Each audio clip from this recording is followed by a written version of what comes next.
बड़ी खबर को जरूर देखिएगा दोस्तों। इसके अलावा अगर आपको राशन कम मिलता है या फिर नहीं मिलता है तो इस नंबर पर करें शिकायत, होगी तुरंत कार्रवाई। इस खबर को भी जरूर देखिएगा दोस्तों। अगली बड़ी खबर की बात कर लें तो फोन में बैंकिंग ऐप का इस्तेमाल करते हैं तो हो जाएं सावधान, रातों रात हो रहे हैं अकाउंट खाली। और ये खबर सुनकर दुखी हो जाएगा चाइना। फर्जी पासपोर्ट के साथ दिल्ली में पकड़ा गया चीनी नागरिक, हो सकता है आजीवन कारावास। इस बड़ी खबर को भी जरूर देखिएगा दोस्तों। वही बाप बनने वाले हैं कप्तान विराट कोहली, अनुष्का के साथ शेयर की तस्वीर। अगली बड़ी खबर की बात कर लें तो सुशांत सिंह केस, रिया चक्रवर्ती का बड़ा बयान, कहा मैं सुशांत के पैसे पर नहीं जी रही थी। ये बड़ी खबर जरूर देख लें दोस्तों। इसके अलावा चीन और पाकिस्तान की हर हरकत पर नजर रखेगा आसमानी ड्रोन, इजराइल करेगा मदद।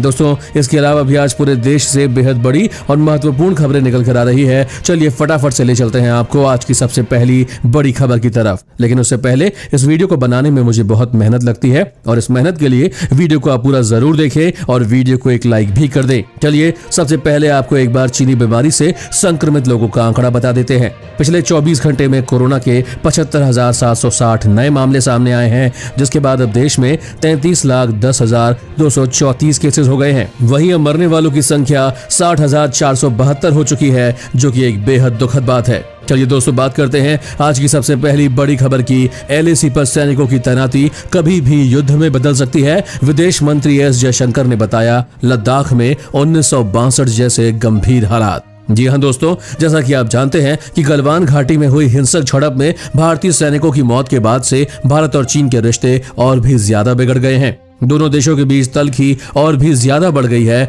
इस बीच भारतीय विदेश मंत्री एस जयशंकर का भारत और चीन के बीच सीमा विवाद मामले में एक बड़ा बयान सामने आया है। एस जयशंकर ने माना है कि लद्दाख में आज बहुत ही गंभीर स्थिति है। उन्होंने कहा जैसा कि आपको पता है कि हम चीनी पक्ष से सैन्य और कूटनीतिक दोनों चैनलों के जरिए बातचीत कर रहे हैं। विदेश मंत्री ने लद्दाख की स्थिति को 1962 के बाद से सबसे गंभीर करार दिया है। जयशंकर ने एक इंटरव्यू में कहा अगर पिछले एक दशक को देखें तो चीन के साथ कई बार सीमा विवाद उभरा है, चाहे वो डेप्सांग हो या डोकलाम। हालांकि सभी सीमा विवादों में एक बात जो निकल कर आती है वो ये है कि समाधान कूटनीति के जरिए ही किया जाता है, लेकिन इस बार हालात काफी गंभीर है।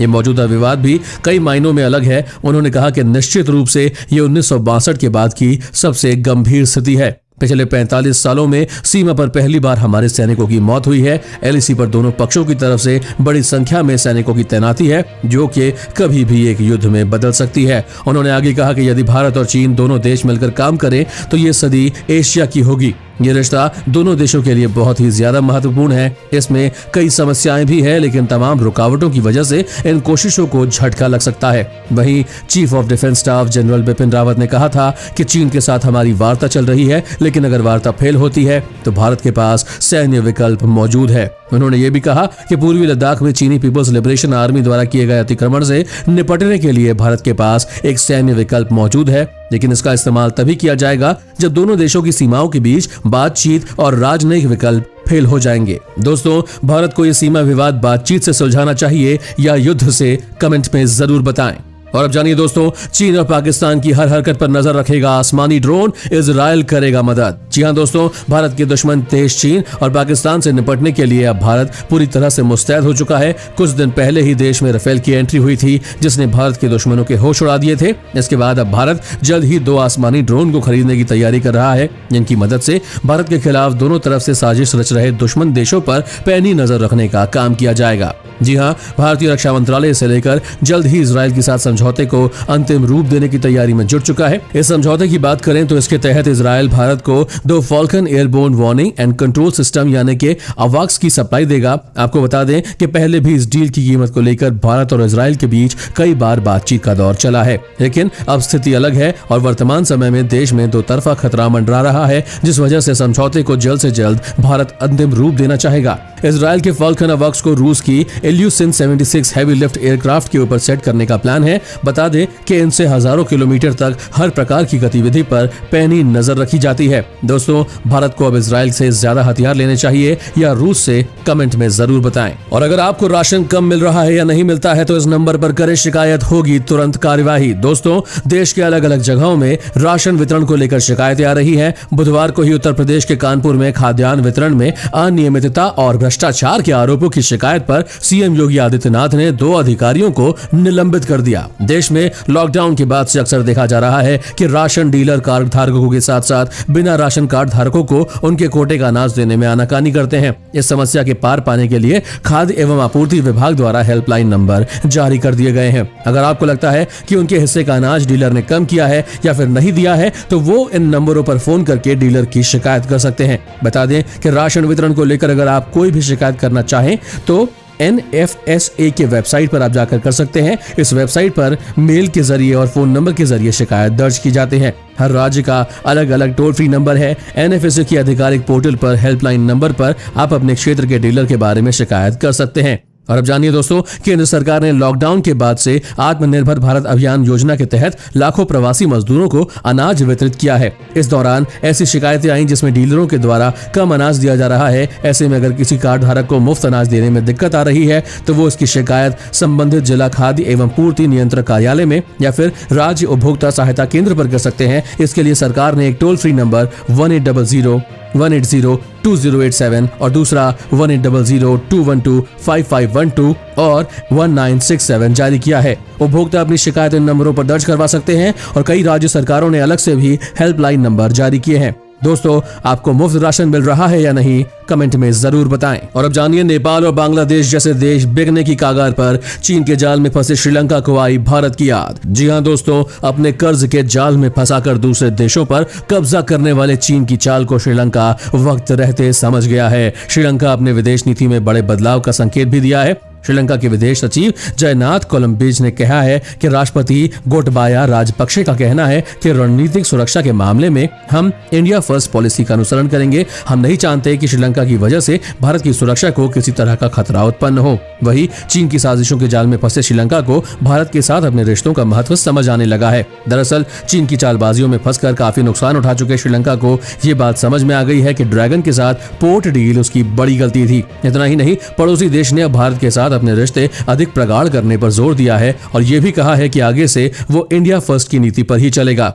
श्रीलंका के एक टीवी चैनल से बात करते हुए कोलंबेज ने कहा कि राष्ट्रपति गोटाबाया राजपक्षे ने कहा है कि हम भारत के लिए एक रणनीतिक सुरक्षा खतरा नहीं बन सकते और हमें होना भी नहीं चाहिए। उन्होंने कहा, हमें भारत से लाभान्वित होने की आवश्यकता है। राष्ट्रपति ने स्पष्ट रूप से कहा है कि हमारी पहली प्राथमिकता है भारत और आर्थिक समृद्धि के लिए हम चीन पर निर्भर नहीं रह सकते। दोस्तों, क्या नेपाल और बांग्लादेश जैसे देशों को भी भारत से रिश्ते तोड़ने का एक दिन पछतावा होगा? कमेंट में जरूर बताएं।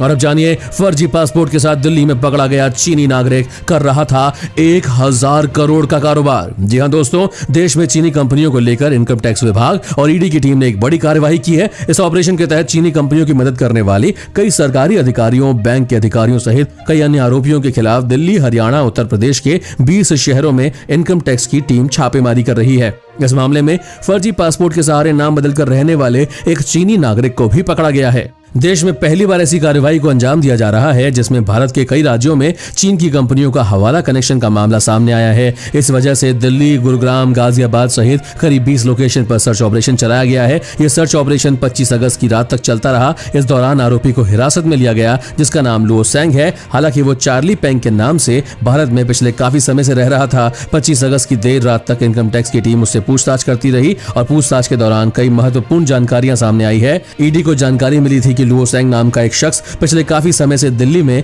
अपने आप को मणिपुर का निवासी बताकर रह रहा था। इसके साथ ही वो अपना नाम चार्ली पेंग बताता था। वही जानकारी मिली कि वो फर्जी पासपोर्ट धारक भी है, लिहाजा इस मामले में दिल्ली पुलिस भी आने वाले वक्त में मामला दर्ज कर सकती है। इनकम टैक्स के सूत्रों के मुताबिक यह आरोपी पैसे के दम पर बैंक कर्मियों को भी घूस देकर अपना काम निकलवाता था। छापेमारी के दौरान इस आरोपी के करीब 40 से अधिक बैंक खातों के बारे में जानकारी मिली है जिनमें करीब 1000 करोड़ रुपए पाए गए हैं। दोस्तों, क्या इस चीनी नागरिक को हिंदुस्तान से बाहर निकाल देना चाहिए या जेल में रखना चाहिए? कमेंट में जरूर बताएं। और इसी के साथ जानिए, फोन में बैंकिंग ऐप का इस्तेमाल करते हैं तो हो जाएं सावधान, रातों रात हो रहे हैं अकाउंट खाली। दोस्तों, मोबाइल ऐप्स के जरिए यूजर्स के साथ धोखाधड़ी के मामले लगातार सामने आ रहे हैं, जिसके चलते एंड्रॉइड यूजर्स को एक बार फिर चेतावनी जारी करते हुए 23 मोबाइल ऐप्स को तुरंत हटाने की सलाह दी गई है। ये ऐप्स यूजर्स को पता नहीं लगने देते और उनका अकाउंट धीरे धीरे खाली कर देते हैं। अगर आप भी एंड्रॉइड स्मार्टफोन यूज करते हैं तो कुछ ऐप्स इंस्टॉल करने से पहले अलर्ट रहना जरूरी है। साइबर सिक्योरिटी और सॉफ्टवेयर फर्म सोफोस के शोधकर्ताओं ने खतरनाक ऐप्स का खुलासा किया है। रिपोर्ट की माने तो ये सभी फ्लैशवेव ऐप्स हैं और इन्होंने गूगल की पॉलिसी का भी उल्लंघन किया है। भारतीय रिसर्चर जगदीश चंद्रहिया ने एक ब्लॉग पोस्ट में बताया कि गूगल से मिले इन ऐप के टर्म और फॉन्ट बहुत ही हल्के हैं जो पढ़ने में नहीं आते। हालांकि इनमें कुछ खामियां हैं जो खतरनाक कामों की अनुमति दे देते हैं। चंद्रहिया ने बताया कि फ्लैशवेयर एक प्रकार का मेलवेयर मोबाइल एप्लीकेशन है जो छुपी हुई सब्सक्रिप्शन फीस के साथ आता है। ये एप्लीकेशन उन यूजर्स का फायदा उठाते हैं जो नहीं जानते कि ऐप हटाने के बाद उन्हें सब्सक्रिप्शन किस तरह कैंसिल करना है। ये स्पैम सब्सक्रिप्शन तकनीक का उपयोग करते हैं और यूजर्स गलती से एक बार साइन अप करता है तो उसे अलग अलग ऐप के एक समूह के लिए सब्सक्राइब करने का ऑप्शन आता है और यूजर अनजाने में बटन पर क्लिक करके कई ऐप्स का सब्सक्रिप्शन ले लेता है। और अब जानिए, बाप बनने वाले हैं कप्तान विराट कोहली, अनुष्का के साथ शेयर की तस्वीर। दोस्तों, सुपरस्टार क्रिकेटर विराट कोहली पिता बनने वाले हैं। उन्होंने अपनी पत्नी और एक्ट्रेस अनुष्का शर्मा के साथ तस्वीर शेयर की और बताया है कि जनवरी 2021 में उनके घर नन्हा मेहमान आने वाला है। इस तस्वीर में अनुष्का बेबी बम के साथ दिखाई दे रही है और विराट कोहली और अनुष्का शर्मा को इंडस्ट्री के सबसे प्रमुख कपल में शुमार किया जाता है। दोनों स्टार्स अपनी अपनी फील्ड में शानदार काम करने के चलते सुर्खियों में रहते हैं। गौरतलब है कि अनुष्का और विराट के बीच काफी स्ट्रॉन्ग बॉन्डिंग है और अनुष्का ने बताया था कि विराट मैदान पर भले ही कितने गुस्सैल क्यों ना हो, लेकिन घर में वो बहुत कूल हैं। और वहीं विराट ने अक्सर कहा है कि अनुष्का के चलते उनकी लाइफ में काफी पॉजिटिव बदलाव आए हैं और शादी करने के बाद वे इंसान के तौर पर भी बेहतर हुए हैं। बता दें कि अनुष्का शर्मा और विराट कोहली एक शैम्पू के विज्ञापन की शूटिंग के दौरान पहली बार मिले थे। उस वक्त विराट काफी नर्वस थे क्योंकि उन्हें एक्टिंग के बारे में कुछ नहीं पता था। इस विज्ञापन के बाद दोनों के बीच दोस्ती हो गई और दोनों को अक्सर साथ देखा गया। साल 2017 में दोनों ने इटली में जाकर शादी कर ली थी और इस शादी की कई तस्वीरें और वीडियो सोशल मीडिया पर जबरदस्त तरीके से वायरल हुए थे और फैंस के बीच ये शादी हफ्तों तक चर्चा में रही थी। इसी के साथ जानिए दोस्तों, सुशांत सिंह केस में रिया चक्रवर्ती का बड़ा बयान। कहा, मैं सुशांत के पैसों पर नहीं जी रही थी। दोस्तों, अभिनेता सुशांत सिंह राजपूत के मामले में उनकी गर्लफ्रेंड रिया चक्रवर्ती ने अपने ऊपर